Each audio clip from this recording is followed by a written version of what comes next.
Welcome everyone. Thank you so much for coming to my recital this afternoon. My name is Murray, and obviously I am so pleased to be able to perform in person again.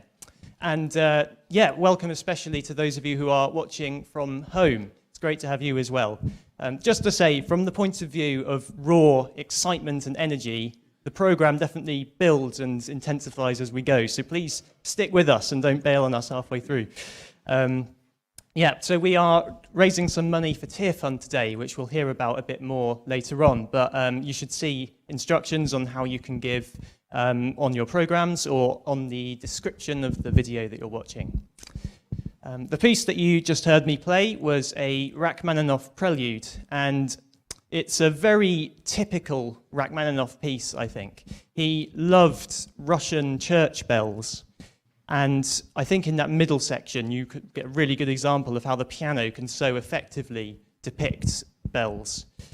And of course, when you hear a church bell, you're not just hearing a single pitch, you're actually hearing a large cluster of notes distributed in a spectrum. And I really like how Rachmaninoff uses the piano to choose exactly the tone color he wants to create with each individual bell sound. And he progresses from really dark, mellow sounds at the beginning through to much brighter, sharper ones as you get towards the apex of the piece. So I'm now going to play a piece from 200 years earlier than that in a very different style. It's a Bach Prelude and Fugue. And the way to listen to this one isn't so much to listen for broad sonic effects and tone colors, like with the Rachmaninoff, but instead, it's a lot more about the very intricate, delicate detail, the precise notes which are picked, and the ways that they interact with each other to create harmonies.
Well, thank you. So I'm now going to move on to a Chopin ballad, his ballad in G minor.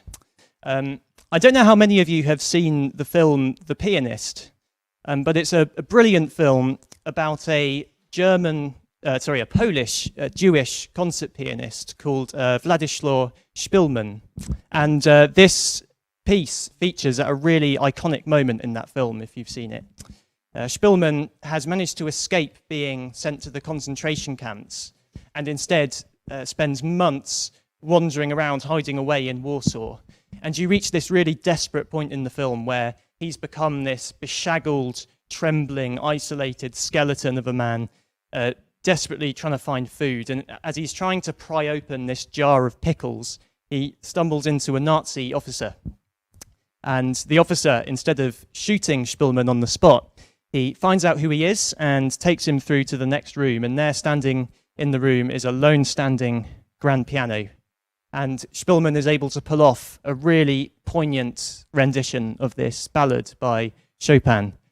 And the Nazi officer goes quietly and sits at the other side of the room listening, having heard nothing but Russian bombs for the last year or so.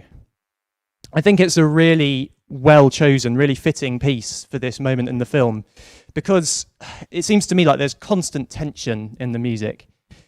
There are these themes and ideas and moments which are really quite warm and optimistic, but always underneath them and surrounding them, ever present, is a deeper rooted angst and anguish and sorrow that's always there.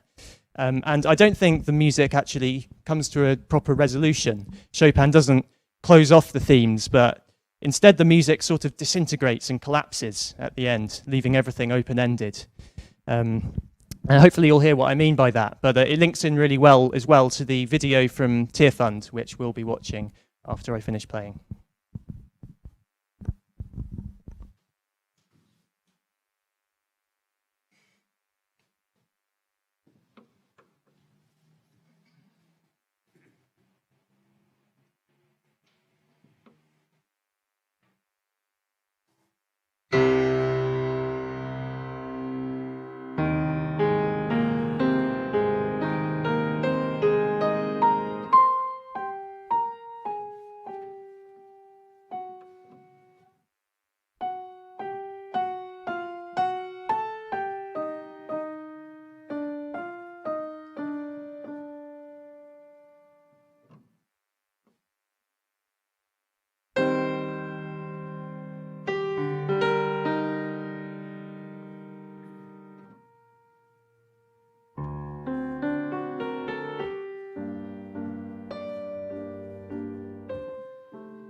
It's hard to explain the meaning of home.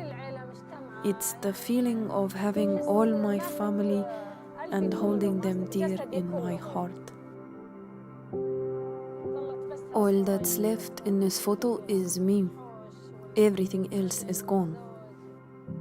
My husband, my child, garden and home. I miss them. I miss my home. Because of the warfare and the living conditions, we decided it was better to leave. We had fighting on both sides and we were in the middle. At 3 a.m., my children and I left our home. We fled, keeping as quiet as we could. I could only bring our photos and IDs, which I hid in my clothing. It was a terrifying ordeal for the children. The dead bodies and fighting scared them. We came across that everywhere we went. Tearfund is reaching out to the most vulnerable refugees in Lebanon in order to overcome the trauma which they have experienced, both when they were fleeing from Syria and also when they are now living in a very tough condition. As a Christian organization, Tearfund works with all those who are in need, regardless of religion, which often are being churches. And this by itself is a great testimony for anybody who are witnesses the action of Tearfund. We experienced difficulties. The water here is salty and scarce. Everything is different in Syria. Our houses were better. I miss my house, my land and my garden. Sometimes I cry a lot. The needs in Syria and Lebanon are so great today, but it is a privilege for Tearfund to work with the partners on the ground. Tahadi is helping women like Taman in an area where 75% live in extreme poverty. And Tahadi is a home for many of the families who are living in this area. Here they can get help with education to their children. They have a health center. They have psychologists, social workers, helping those who have been traumatized. One thing more, it is skill training. As Taman, she is learning to sew, so she can earn some money and later on, hopefully, she can go back to Syria and she can use the skills she have learned at Tahadi Center. The Tahadi Center helped me stand on my feet. Being a seamstress, I am the breadwinner. My 4 children go to school here. I hope for a happy future for my children and never experience what I experienced. I hope to teach my children to sew, to open a small sewing business in Syria and have a better life than the one I had. I wish that Syria would be safe again. I wish for that every waking second, and that we'd go back home and have peace.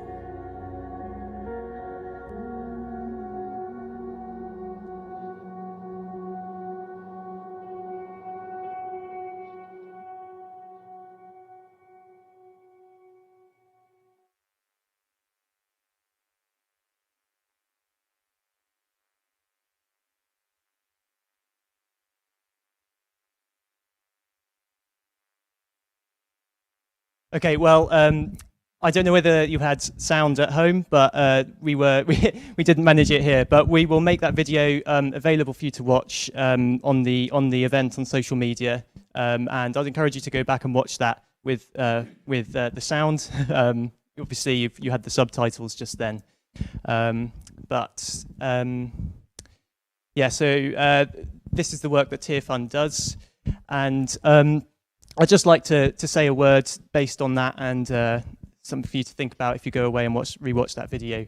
I think lots of people are very optimistic and hopeful about the power of music and its capacity to bring peace in the world. I think that's why films like The Pianist are so popular. I tend to think, actually, that scenes like this in films, they're really such a small, isolated moment of peace amongst a backdrop which is so devastating. And really, I think we're probably kidding ourselves a bit if we think that a moment like that or a recital like this can really do justice to the scale of the problems in the world and the suffering in the world. I think that actually music and financial donations aren't ever really going to be an ultimate solution to these problems. And the reason why I've chosen to give to a specifically Christian charity is because I believe that the Christian worldview does provide that ultimate solution to back up the work that we're doing so that it is meaningful and worth doing. The tagline that you saw is following Jesus where the need is greatest. And part of what following Jesus means is being able to trust that he has already come and already defeated all of the pain, all of the suffering, all of the famine and poverty in the world when he died for the sins of the world, defeating all of the evil that came along with that. And as a result, we have complete confidence that one day these problems are going to be completely done away with, and that victory is going to be ultimately fulfilled and realized. And so for Christian charity work, it's not a question of, are we going to be able to have victory in this situation? Because sometimes it can feel like a bit of a desperate battle, I think. The question is instead, we know that there is going to be victory. The only question is how much of it is going to be ultimate in the future, and how much of it are we going to anticipate in the world today? And for me, that really does make a big difference in my motivation to do a concert like this today in my life. And I hope it makes a difference for you as well as you consider making a donation. But anyway, I'm now going to play a piece called Alborada del Grazioso by Ravel, which is a very different style to what we heard before. Chopin, when he writes in a way which really fits the way that the hand naturally moves and the way that the piano works. Ravel, on the other hand, seems to have set himself the task of constantly fighting against the natural way that the piano works and forcing your hand to contort and twist into these really awkward shapes. He wasn't a pianist himself, and I think it probably shows quite a lot. But having said that, I think as a result of him doing this, he is able to create really powerful, unique, and comical effects through the piano, as well as depicting lots of other instruments as well. So as I play this dance, I hope that you'll be able to hear clearly some of the instruments that he tries to depict.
Well, we're almost at the end of the recital now, but just to say again, thank you all so much for coming. I hope it's been enjoyable and interesting for you. I know that this, for some of you, might not be your Spotify playlist typical music, but hopefully it's slightly expanded your mind, and if not, thank you for bearing with it. But I'd just like to say a big thank you to Surrey Chapel for allowing me and facilitating me to host this event. I'm really grateful for that. In particular to Jill and Claire, who have been really helpful and patient and encouraging in helping me organise this. Thanks to Phil for managing our live stream. Really grateful for that as well. Really important job. And yeah, to everyone else who has been involved in other smaller ways and other ways. But yeah, just say from me, I hope you have a really great rest of your day. And I'm going to finish off with a short, fun piece by Nikolai Kapustin.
escape without us saying a huge thank you to him for all.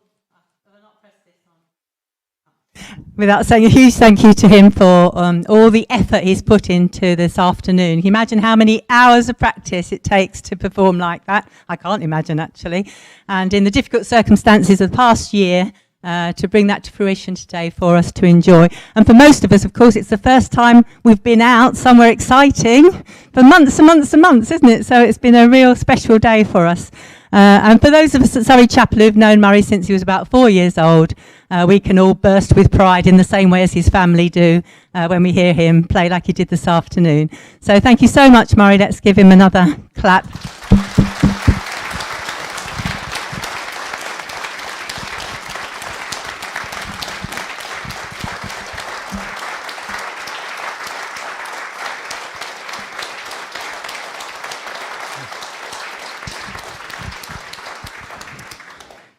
And I'm going to talk money. I'm not proud. most of you know how you can give to this afternoon if you would like to. You've heard a bit about Tearfund. Well, you haven't heard it, but you saw a bit about Tearfund. There are some leaflets on your chairs if you want to read a little bit more about their work, but most of you, I think, know quite a bit about it already. So you can either give through Murray's Just Giving page, which is probably the simplest way, and there are links to that on Facebook and on Surrey Chapel Church Matters, and on the back of your programme, I think. We have got at the top of the stairs a box, so if you want to pay by cash, put some money in by cash, you can gift aid it using the cards that you've got, and there is a slot in the top of a box at the top of the stairs to pop that in.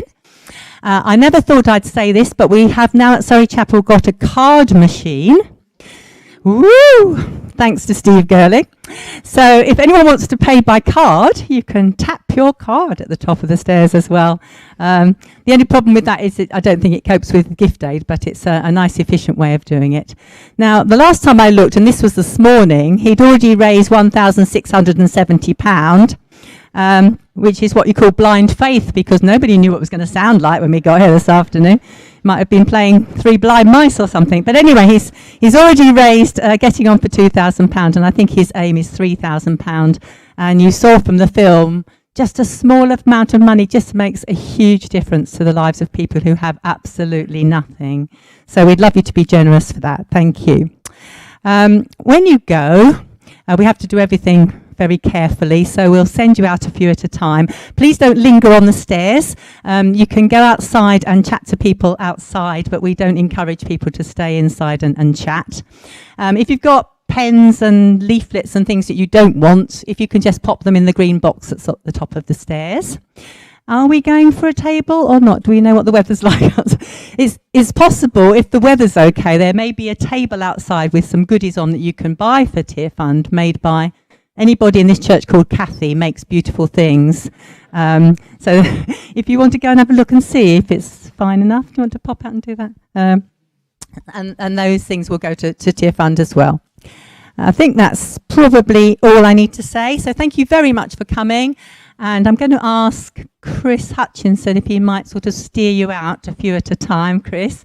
And we'll probably start with the back, if that's okay. Would you like?